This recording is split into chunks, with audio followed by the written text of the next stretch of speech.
faites bien de rester sur DFM TV. Nous sommes sur beaucoup de plateformes, Instagram, Facebook et YouTube. Allez-y faire un tour, abonnez-vous massivement et likez, partagez au maximum nos publications. Nous allons donc faire la revue des informations sportives du week-end, surtout africaines. On va parler de nos représentants du côté de Tokyo, aux Jeux Olympiques de Tokyo. Nous allons également parler en large du mercato avec beaucoup de mouvements dans des clubs féminins comme masculins en Afrique et bien sûr ailleurs. Restez scotchés et puis n'oubliez pas, n'est-ce pas, de nous suivre sur nos différentes plateformes. Chers abonnés, rebonjour, merci de faire confiance à DFM TV. Nous commençons donc notre revue des informations de la semaine par ces transferts, celui de la footballeuse internationale camerounaise Gabrielle Ngazka qui paraphe donc un contrat avec le club espagnol de National 1 Casereno Femenino.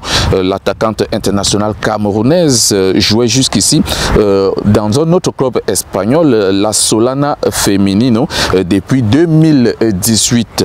Gabrielle Ngazka a donc eu un parcours à saluer jusqu'ici parce qu'elle a porté les couleurs de l'Orema Football Fille de Yaoundé au Cameroun, Bat Nanars, un club allemand, et également le Spartak Subotica en Serbie. Elle est également passée par Adik Pinto et Fondation Albacete du côté de l'Espagne où elle réside jusqu'ici.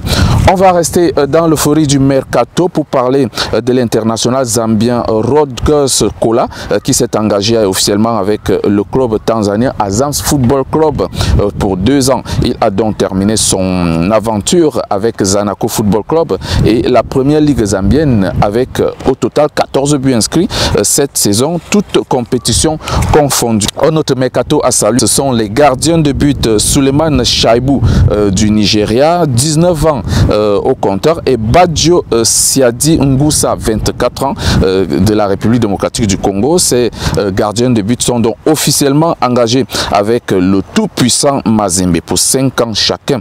Suleiman Shaibou a donc passé avec succès ses tests chez les Corbeaux en provenance du club nigérian Prince Kasim, alors que Badjo Siadia vient du club RD congolais JS Bazano après avoir joué pour FC Saint-Éloi et AS Niuki. Le mercato fait quand même des fruits parce que l'attaquant international RD congolais Ben Malango est arrivé ce lundi matin aux Émirats Arabes Unis où il doit parapher son contrat avec Sharjah FC.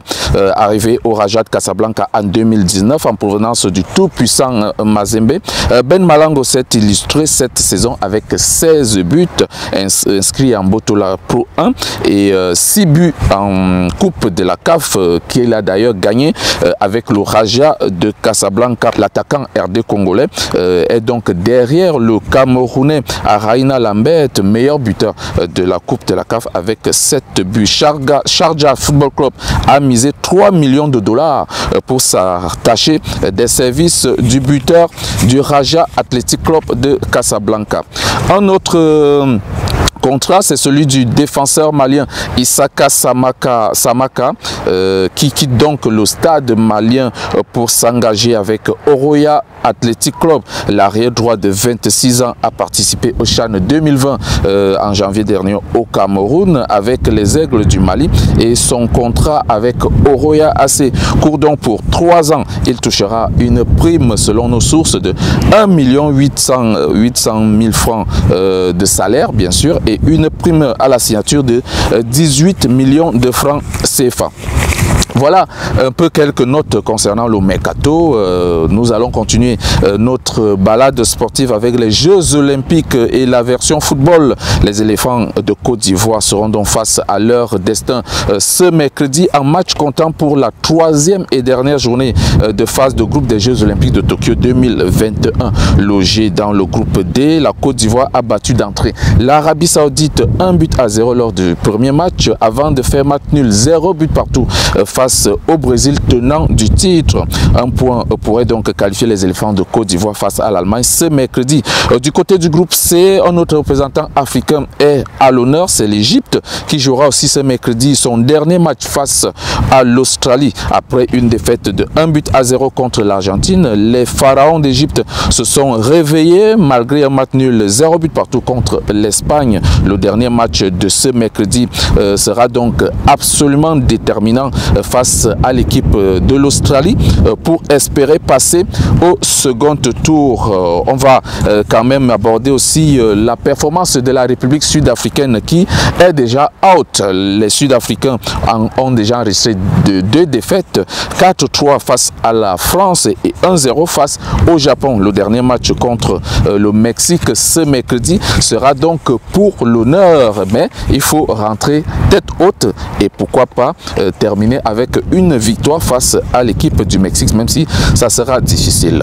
Nous restons aux Jeux Olympiques de Tokyo avec la seule et unique représentante de football féminin, c'est la Zambie, et Barbara Banda qui casse la baraque aux Jeux Olympiques de Tokyo 2021 avec ses prestations XXL face aux Pays-Bas. L'attaquante zambienne a, n'est-ce pas, réalisé un hat-trick malgré la défaite 3 buts contre 10 face aux Pays-Bas et récidivé face à la Chine avec ce match nul 4 buts partout. Barbara Banda a inscrit un autre hat-trick, donc ça fait 6 buts en 2 matchs pour cet espoir du football féminin africain. Malgré la défaite donc 3 contre 10, Barbara Banda a donc relevé ce défi de pouvoir démontrer les forces des footballeuses africaines dans ces Jeux Olympiques.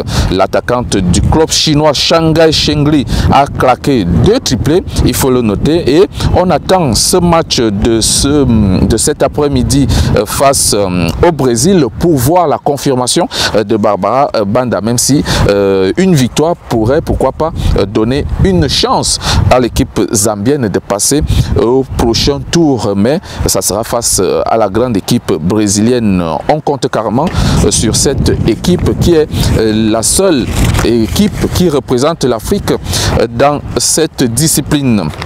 CAN 2021, le tirage au sort de la CAN 2021 se tiendra donc finalement le dimanche 15 août 2021 à Yaoundé au Cameroun. Les 24 sélections qualifiées seront donc à l'issue de ce tirage au sort fixé sur leurs différents adversaires. On retrouvera dans le chapeau 1 le Sénégal, le vice-champion d'Afrique, la Tunisie, le Nigeria, le Maroc, le Cameroun et l'Algérie tenant du titre. Dans le chapeau 2, on est avec l'Égypte, le Ghana, le Mali, la Côte d'Ivoire, le Burkina Faso, la Guinée.